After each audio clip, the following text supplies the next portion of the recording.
इस वक्त एक बड़ी खबर मिल रही है। संदिग्ध हालत में एक युवक का शव बरामद हुआ है। मामला लहरियासराय थाना क्षेत्र के सराय सतार खां मोहल्ला का बताया जा रहा है, जहां संदिग्ध हालत में एक युवक का शव मिला है। नजीमुल्लाह बताया जा रहा है उसका नाम।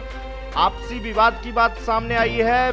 बड़ी खबर लहरियासराय थाना क्षेत्र के सराय सतार खां मोहल्ला से, जहां मुर्गी फार्म के पास एक लाश मिली है युवक की, जिसके बाद से सनसनी फैल गया है। पुलिस ने हत्या के आरोपी सूर्या को गिरफ्तार कर लिया है। यह ताजा अपडेट है। पुलिस ने सूर्या को गिरफ्तार किया। इस मामले में आरोपी बनाया गया है। जानकारी के अनुसार पता चला है कि इसकी गला दबाकर हत्या की गई है मुर्गी फार्म के पास।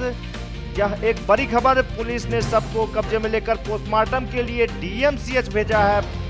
तो सबको पुलिस ने पोस्टमार्टम के लिए डीएमसीएच भेजा है। और हालांकि आपसी विवाद की हत्या बताया जा रहा है, आपसी विवाद में हत्या का कारण बताया जा रहा है। तो बने रहे दरभंगा न्यूज एक्सप्रेस के